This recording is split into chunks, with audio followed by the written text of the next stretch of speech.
tengamos un tiempo de oración de invocación. Señor y buen pastor de la vida, gracias porque nos reunís y nos convocás en este tiempo de pandemia virtualmente. Te damos gracias porque es el Espíritu de Dios quien nos sigue convocando. Te pedimos que este sea un culto agradable a ti y que nuestra querida comunidad siga teniendo muchos cultos más. Te lo pedimos en nombre de Jesucristo. Amén.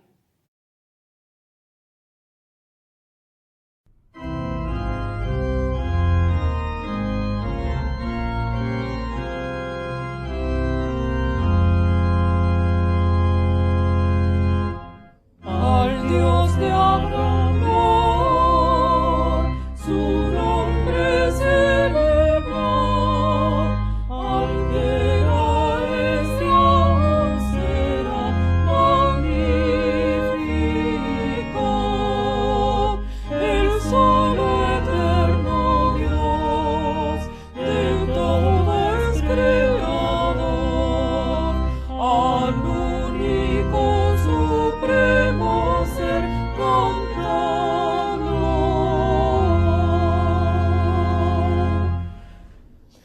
Cuán libre y sabio es su espíritu al obrar, su voz por el profeta aún nos quiere hablar en todo corazón.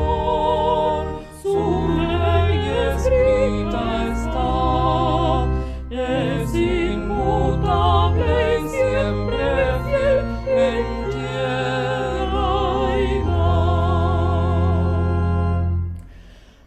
La vida infundió en cada humano ser, su amor amparo nos da sin fenecer, al vivo Dios Lord, su nombre celebrar, al que es y aún será magnificado.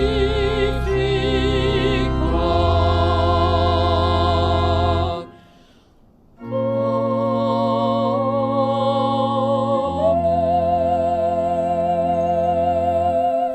Hola, una alegría estar acá con Adela y Rodi y Aramí participando de la lectura de este salmo tan hermoso que ha acompañado al pueblo de Dios por generaciones y generaciones. Y bueno, hablando de generaciones, acá está la vieja Biblia de mi papá que lo ha acompañado toda la vida y Rodi va a estar leyendo de ella. Así que vamos a la lectura. Salmo 23. Jehová es mi pastor, Salmo de David. Jehová es mi pastor, nada me faltará. En lugares de delicados pastos me hará descansar. Junto a aguas de reposo me pastoreará. Confortará mi alma, me guiará por sendas de justicia, por amor de su nombre. Aunque ande en valle de sombra de muerte, no temeré mal alguno, porque tú estarás conmigo. Tu vara y tu cayado me infundirán aliento. Aderezas mesa delante de mí en presencia de mis angustiadores. Unges mi cabeza con aceite. Mi copa está rebosando. Ciertamente el bien y la misericordia me guiarán todos los días de mi vida, y en la casa de Jehová moraré por largos días. Amén. Palabra de Amén. Dios. Amén. Palabra.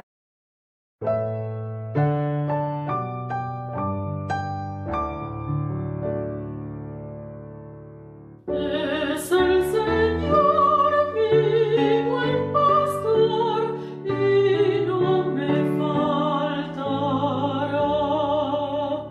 Por verdes prados con amor Él me conducirá.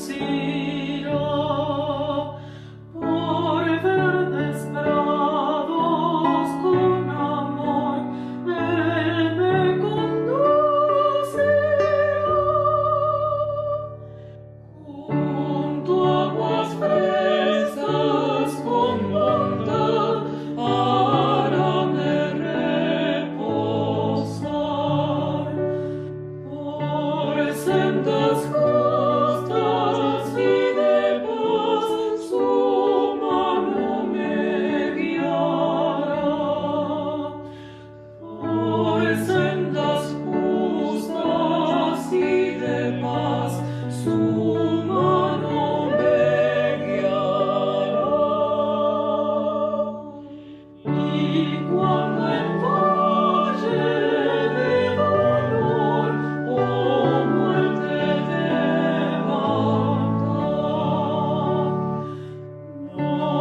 compartimos los momentos de gratitud e intercesión. Hoy voy a pedir y dar gracias. Primero, dar gracias por los emprendimientos y acciones de mi comunidad, por la solidaridad y entrega de tanta gente en estos momentos particulares de nuestra historia y por la amistad que siempre triunfa. Y pedir por los marginados, disminuidos y maltratados, los que venían de antes, los que pasaron a engrosar esta triste franja en estos momentos de tanta incertidumbre y dolor. Pido intercesión por mis amigas María Fernanda. Esa y su familia tienen COVID-19, al igual que Natalia y su familia. Están bien, pero por las noches les falta el aire y tienen mucho miedo. Doy gracias a Dios por Pedrito y Mari, mis hijos, que me acompañan en estos momentos difíciles, que mi esposo Pedro Carrasco está delicado de salud. Agradecemos a todos los hermanos y hermanas de Trelew que nos acompañan. Gracias al Señor por este tiempo que nos regala en familia. Además de que termine todo esto y vuelva a la iglesia y toda la vida, que pueda pasar más tiempo con mi familia y que en el trabajo actúen con justicia honestamente. Gracias, Señor, por tantas bendiciones y por la protección en estos días de pandemia. Gratitud, porque abunda lo que para mí es bueno: afecto, salud, trabajo, proyectos, intercesión por nuestro país. No hay Estado de Derecho, la justicia no es esencial y eso es algo muy grave. Roguemos a Dios por Camilo, que mañana le hacen un hisopado, también por su mamá y tanta gente que se contagia. Le damos gracias a Dios por su amor y cuidado. Damos gracias a Dios por los motivos de gratitud e intercesión que hemos podido pronunciar, que hemos podido decir, pero también Dios conoce nuestras angustias y nuestras debilidades y el Señor también obra en nuestra vida. Los invito a que la semana puedan seguir orando y buscando la presencia de Dios en su vida y en la vida de los demás. ¿Cantamos? Y hasta tanto nos volvamos a encontrar, Dios te guarde en la palma de su mano. Y hasta tanto nos volvamos a encontrar, Dios te guarde, Dios nos guarde en sus manos.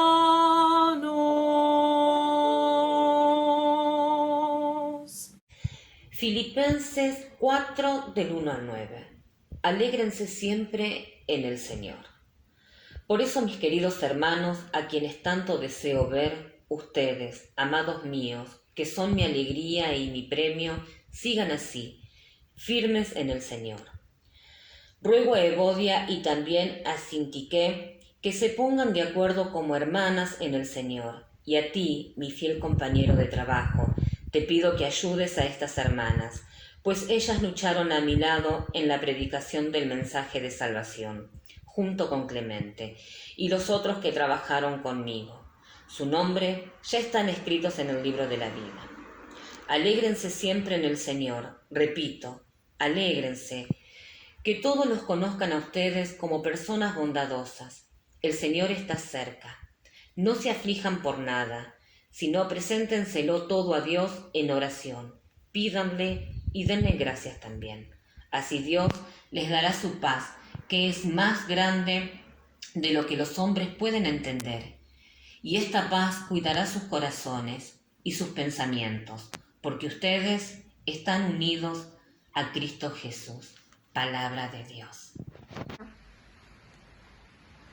En este domingo queremos recordar no solamente lo que nos dice la palabra, sino que mañana se cumplen 127 años de la fundación o la organización formal de la Iglesia. Estamos de cumpleaños. Y no se llega así nomás a 127 años, pero tampoco se llega así nomás a fundar la Iglesia. La actividad de la Iglesia informalmente viene un poco antes. ¿Se acuerdan que la ciudad se fundó en noviembre del año 1882? y no había nadie, por supuesto. Empieza a poblarse recién en el año 83 y empieza a venir gente, muchísima gente, a hacer una capital. Y entre ellos vienen personas que eran evangélicos de distintos grupos. Ya había una familia, estaba la familia Bell, este es Jorge Bell, el fundador de City Bell, que se ubicaron precisamente donde ahora es City Bell. Vino otra familia, los Bell eran anglicanos. Un grupo de familias, eran 4 unidades de familia, de la familia Moll, es Jorge Moll y Sarah Blake de Moll. Había otra familia presbiteriana, los Dodds. Este es el primer director de canto que hubo después, unos años después en la iglesia. Este es el primer músico que tuvimos nosotros. Y fueron creciendo. Y había en ese entonces en las iglesias de los evangélicos la costumbre del culto familiar. Se reunían las familias a tener un culto entre ellos. Y los domingos en la casa de los Moll se juntaban las 4 familias Moll al principio en el living, y después empezaron a juntar otros, y ya se armó un grupito bastante grande como para estar reunidos nada más que en el living de una casa. Entonces pidieron a Buenos Aires que venga un pastor a visitarlos. Y el pastor Juan Robles, que es empezó a venir más o menos una vez por mes y se quedaba a dormir en la casa de la familia Moll y dirigía el culto cuando él estaba y acompañaba a la iglesia, que no estaba formalmente organizada. Y siguieron llegando y siguiendo creciendo. En el 83 vino una persona muy destacada, Mary O'Graham, que la conocemos por la escuela que ella fundó. Fue una de las maestras famosas que trajo Sarmiento para formar maestras. Y así fueron creciendo y sumándose en La Plata. También se sumó un señor, que es este señor que está acá, que es el señor de Cusandier, Pedro de Cusandier, que era un señor muy dedicado al arte, tanto y de un buen bolsillo, que fue el que construyó el primer teatro que hubo en La Plata, el Teatro Apolo, donde se cantaban óperas, antecesor del teatro argentino, y se hizo teatro importante. Él era el dueño del teatro. Y entonces ya el grupo decía, bueno, pero nos estamos reuniendo entre nosotros, tenemos que empezar a llamar e invitar a otros, hagamos un culto público. Claro, en la casa de los Moll no alcanzaba el lugar, y entonces don Pedro de Cusandier ofreció el teatro de él para hacer el culto, y el primer culto se hizo en el año 85, el 24 de mayo, y se invitó a una persona muy particular, que es don Ramón Blanco. Ramón Blanco era un pastor, pero se había convertido en español. Era policía antes y conocía muy bien el tema de la calle. Y en La Plata en esa época el tema de la educación estaba muy calentito. Y Ramón Blanco en Buenos Aires había hecho una escuela para formar oficios. Y acá en La Plata necesitaba muchos oficios. Estaban construyendo toda una ciudad. Y había muchas familias que habían venido que eran gente de oficios, que tenían hijos que tenían que aprender oficios. Entonces, cuando vino Blanco, la gente fue a escucharlo porque él planteaba desde el Evangelio la responsabilidad de educar a los hijos. Siguieron creciendo. Ya había alquilado un local en la calle 3 entre 48 y 49, lo que era el frente a lo que era el mercado, y ahí entonces vino por primera vez el primer pastor, don Silvio Espíndola, que fue el primer pastor que residió en La Plata, del que era una casa en la calle 1, frente a lo que hoy es el Colegio Nacional. Y seguían, y llegó un año, ya bastantes años pasaron a todo esto, después de Domínguez viene otro pastor, Espíndola.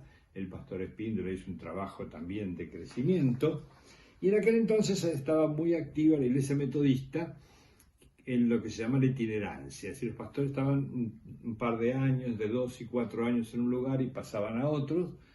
Espíndola fue pasado a otra ciudad y tenía que venir el próximo pastor, que era el pastor Vidaurre, que fue el primer pastor con la iglesia organizada. Pero sucedió algo muy curioso.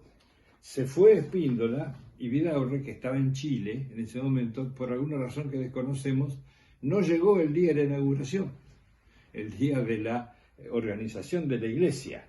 Y estaba el superintendente, el pastor Charles Dress, que fue el que presidió el culto de organización de la iglesia. Se hizo el 12 de octubre de 1893. Mañana va a ser 172 años. El culto se duró 20 minutos, la asamblea duró 40 minutos y se organizó la iglesia con 19 miembros activos y 20 probandos. Probando se llamaba a los que todavía no tenían cierta antigüedad en la iglesia. Esto para festejar nuestro cumpleaños. Pero hace unos minutos estuvimos escuchando la lectura del hermoso pasaje de Filipenses. ¿Qué tiene que ver todo esto que estamos diciendo con la lectura de Filipenses? Ya lo verán. Pablo y los seguidores de él habían recibido claramente el mensaje de Jesús: vayan por todo el mundo y prediquen el Evangelio a toda criatura, sin distinción. Fíjense qué importante la misión que encara Jesús: a todo el mundo y a toda criatura, sin diferencia ninguna. Así que Pablo ya había organizado un primer viaje donde fundó varias iglesias en la zona del Asia Menor, lo que hoy es Turquía, Siria, Líbano, toda esa zona de allí, pero él quería fundar iglesias en Europa. No había ninguna iglesia cristiana en Europa. Y organizó un segundo viaje. Ese segundo viaje fue muy importante. Se hizo acompañar de Silas, de Timoteo y del mismo Lucas. Y por primera vez resuelven ir a un lugar que era la ciudad de Filipos, en la cual, en la zona macedónica, hoy es Grecia, fueron ahí porque era una ciudad que estaba creciendo mucho, como La Plata, solo que unos años antes. Una ciudad donde se juntaba mucha gente, ¿saben por qué? Se estaba haciendo casi como una capital de Macedonia, porque habían descubierto que ahí había minas de oro. Y ahí venían gente importante. Y había un camino muy importante para ir a Roma, que pasaba precisamente por Filipos. Era un verdadero centro comercial, una futura capital, como lo era La Plata en 1883. Ahí en Filipos había algunos judíos, pero no había sinagoga. Como en La Plata, había evangélicos, pero no tenían iglesia. Y entonces Pablo fue y quería buscar una sinagoga, no la encontró, pero se enteró que junto a un río las mujeres se juntaban a orar, y esas mujeres y algunos más que se juntaban allí tampoco tenían iglesia, como en La Plata en 1883. Y Pablo les predicó. Y entre esas personas había una persona muy interesante. Se llamaba Lidia de Tiatira. Esta Lidia de Tiatira se convirtió y pidió ser bautizada en un río que estaba ahí nomás, cerquita de donde se reunían. Y invitó a Pablo, a Silas, a Timoteo y a Lucas a quedarse en su casa. Lucas dice, nos obligó a quedarnos en su casa, y aparentemente estuvieron bastante tiempo. Y el centro del trabajo de estos misioneros era la casa de Lidia de Tiatira. Claro que no debía ser una casa cualquiera, porque precisamente Lidia era una comerciante, del que le voy a contar ahora qué comerciaba. Lidia los llevó a su casa y se quedaron. Y la primera iglesia cristiana en Europa, la de Filipos, fue impulsada por una mujer. Como en La Plata, donde la esposa de George Moll fue la persona que más impulsó la creación de la iglesia. Fíjense que hay bastantes analogías. Esta mujer, Lidia de Tiatira, era comerciante de telas finas, que se llamaban púrpuras. El púrpura era un color como este, que nosotros acá le llamamos magenta, que era el color que usaba el emperador de Roma en su capa. Se tenía la seda que venía desde el oriente y era carísimo. Para teñir este color, que ahora lo hacemos químicamente fácil, se utilizaban unos moluscos pequeños que se llamaban, me voy a fijar, buchino. Era el nombre de esos caracolitos que se los molía y se extraía un líquido blancuzco, se sumergía la seda ahí adentro, después se colgaba al sol y al viento, y a medida que el sol daba sobre la tela variaba de color, iba cambiando de color hasta que llegaba, pasando por distintos colores, al color que llamamos púrpura. Y la púrpura era el símbolo del poder. Solo el emperador tenía una capa púrpura. ¿Saben cuántos caracoles se necesitaban para hacer una capa? 250.000 caracoles, que los traían desde Fenicia. Lo cierto que en Filipos, entre el oro que se había descubierto, la púrpura y los negocios que se hacían ahí, era una ciudad sólida, atractiva, activa, dinámica, como era La Plata en sus primeros momentos, cuando se construía ni más ni menos que la nueva capital de la provincia más grande del país. Estuvieron un tiempo ahí y dejaron constituida la iglesia, como aquí en La Plata se hizo en 1883. Nada más que hay una diferencia de casi 2000 años entre una y otra. Pero el proceso es el mismo. Pero esta iglesia era para Pablo la iglesia más querida. Él tenía un sueño de tener una iglesia en Europa y la consiguió. Y aparte, el grupo era maravilloso. Lo ayudó mucho, lo acompañaron mucho. Tenían sus problemas también, cuidado, pero fue muy exitoso. E inclusive se comprometieron mucho con el trabajo de Pablo.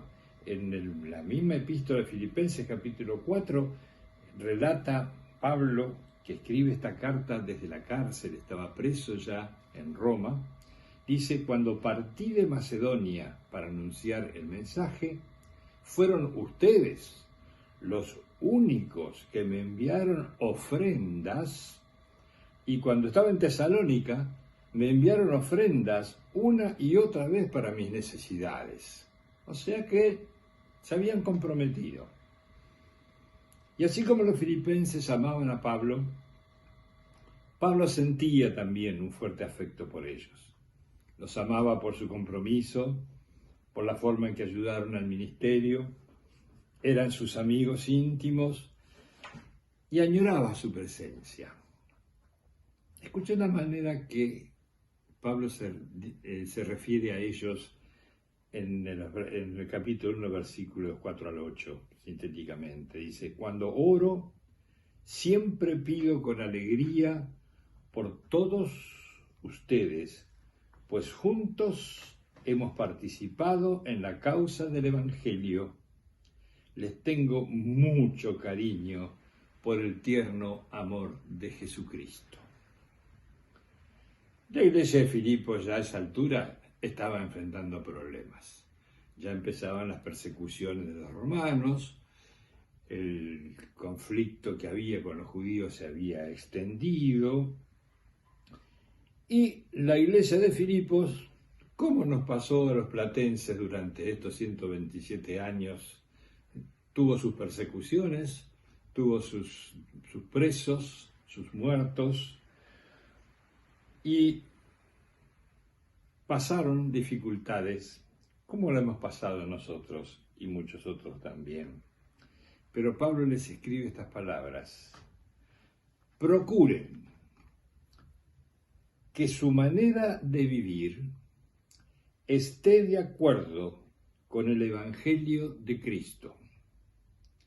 Sigan firmes y unidos, sin dejarse asustar por sus enemigos. Y lo cierto es que esto nos llega a nosotros también hasta el día de hoy. Las iglesias son fuertes cuando están firmes y unidas, y no se asustan. En aquella época se tenían que cuidar de los romanos, ahora no tenemos que cuidar de los virus, pero estamos siempre expuestos a presiones desde afuera. También tenían problemas internos, no se crean que no los tenían internamente, porque era gente muy, muy fuerte. Inclusive es muy importante el lugar de las mujeres en esta iglesia. Inclusive había dos, Euodia y Síntique, que parece que no se llevaban demasiado bien, y Pablo les dice: miren, chicas, está bien que piensen distinto, es razonable que piensen distinto, pero traten de arreglar sus cosas, porque bastante lío tenemos con los de afuera para que tengamos problemas también adentro. Así que cuídense unos a otros. Y entonces todo el texto de Filipenses es una carta de amor y cariño hermosa y maravillosa. Y en un momento, que es el que leímos precisamente, Pablo pone estas palabras que es mejor que las leamos directamente. Ya las leímos recién, pero las repito. A partir del capítulo 4, versículo 4 dice: alégrense siempre en el Señor. Repito, alégrense. Que todos los conozcan a ustedes como personas bondadosas. El Señor está cerca de nosotros. No se aflijan por nada, sino preséntenselo todo a Dios en oración, pidiéndole y denle gracias también. Así Dios les dará su paz, que es más grande de lo que el hombre puede entender. Y esta paz cuidará sus corazones y sus pensamientos, porque ustedes están unidos a Cristo Jesús. Y esa iglesia fue fuerte, creció, tuvo dificultades como cualquier iglesia, como las tenemos nosotros y las seguiremos teniendo y las tienen todas las iglesias. Pero estas recomendaciones son importantes. Y tomemos muy fuerte esta idea en este momento de dificultad y de tristeza para el país y para el mundo. Alégrense, vamos arriba, levanten el ánimo. El Señor está cerca de nosotros. Y confiemos en esto y pongamos en oración nuestras necesidades. Yo corto acá la reflexión. Ahora vamos a escuchar a la pastora que nos va a despedir con la bendición y con el envío. Pero preguntémonos, ¿y qué pasó con aquella iglesia hasta el día de hoy? Por casi 2000 años, 1950 y tantos años. ¿Sabe una cosa? Sigue estando. Sigue estando. Ahora está dentro de la rama de la iglesia cristiana que se llama la iglesia ortodoxa griega, puesto que es territorio griego. Y después del envío que nos va a hacer nuestra pastora, vamos a tomar un minutito como final del culto, escuchando cantar lo que cantan ellos, que es muy distinto a lo que cantamos nosotros, y a ver fotografías del lugar y la iglesia que actualmente está en la ciudad de Filipos. Aquellos que a pesar de tantos siglos de dificultades y también de pandemias que las hubo, estuvieron unidos y están alegres orando al Señor. Dios quiera que así sea y que Dios nos bendiga. Damos gracias a Dios por este culto, por la posibilidad de reunirnos virtualmente, por celebrar estos 127 aniversarios como iglesia. Damos gracias a Dios por esta posibilidad de seguir celebrando la vida y que tengamos una excelente semana y que podamos ser bendición para otros y para otras que están buscando el amor de Dios. Pedimos esta bendición en nombre del Padre, del Hijo y del Espíritu Santo. Amén.